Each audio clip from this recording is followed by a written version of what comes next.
नमस्कार मित्रों। आज मैं कोई रचना लेकर नहीं आई, एक विषय लेकर आई हूँ। विषय है बीजेपी का अयोध्या हार जाने के बाद लोगों द्वारा अयोध्या वासियों को गाली देना कहाँ तक उचित है और कहाँ तक अनुचित है, ये तो मैं नहीं जानती हूँ। परंतु मुझे ऐसा लगता है कि कुछ भी होता है पहले तो वो ईश्वर की इच्छा होती है, और दूसरी यदि लोकतंत्र है तो सामने वाले का अधिकार है कि वो क्या चुने। मुझे पता है बीजेपी ने बहुत काम किया। राम जी का मंदिर का निर्माण एक बहुत ऐसा काम है जो मुझे लगता है बीजेपी के अलावा कोई नहीं कर सकता था, सिर्फ उसी ने वही कर सकती थी। फिर भी उसका हार जाना ये विश्लेषण का विषय है, सिर्फ गाली देने का नहीं। और एक पार्टी का विरोध करने से कोई राम का विरोध कर रहा है ऐसा तो नहीं माना जा सकता। खैर, ये सबकी अपनी सोच है, परंतु मैं बहुत आहत हूँ इस चीज़ से, क्योंकि मैं खुद एक अयोध्या वासी हूँ और मेरी राम के प्रति बहुत श्रद्धा है। बीजेपी की भी मैं सपोर्टर हूँ, लेकिन मैं उन लोगों को जो लोग गाली दे रहे हैं इसके भी खिलाफ हूँ, क्योंकि ये लोकतंत्र है और ये उनकी इच्छा पे निर्भर करता है कि वो किसको वोट दें और किसको ना दें।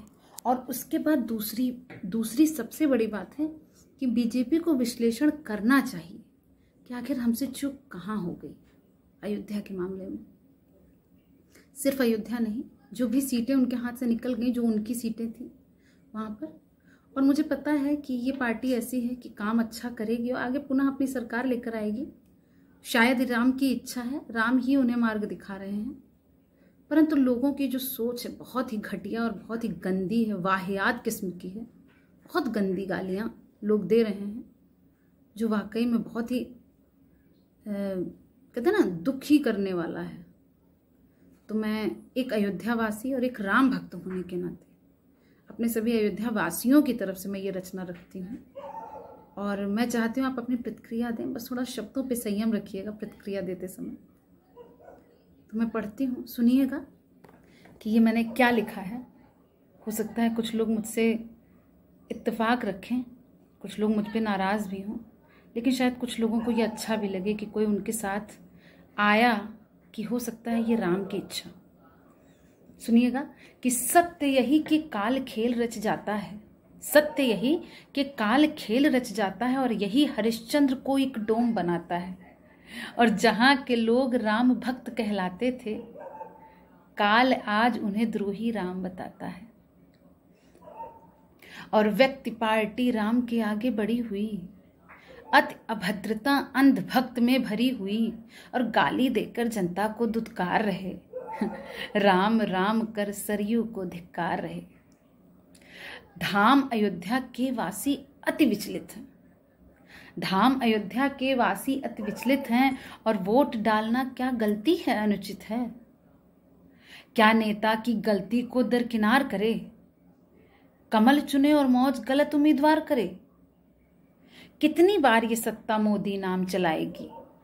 जनता अब उम्मीदवार को सबक सिखाएगी।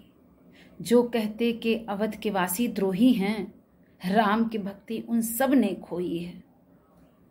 और विश्लेषण का विषय अयोध्या खो देना, विश्लेषण का विषय अयोध्या खो देना, और जीत बाद भी मन चाहे कि रो देना। क्या लेकिन बस गलत यहाँ पर जनता है? क्या लेकिन बस गलत यहाँ पर जनता है? और सोच विषय है, एक बार सोचना बनता है। सोच विषय है, एक बार सोचना बनता है। सबको राम राम। मोदी जी को ढेर सारी शुभकामनाएं। मुझे पता है ये 5 साल बहुत अच्छे जाएंगे, क्योंकि जो थोड़ा सा ये इफ़ आ गया है, जो ये थोड़ी से सीटें कम आई हैं, इसका सुधार होगा और 2029 में एक बहुत अच्छी सरकार आएगी। मुझे लगता है राम ही मार्ग दिखा रहे हैं बीजेपी को, और अभी बीजेपी को आगे जाना है, इसलिए छोटा सा धक्का लगा है। तो सभी को ढेर सारी शुभकामनाएं और अपनी प्रतिक्रिया ज़रूर दें। राम राम।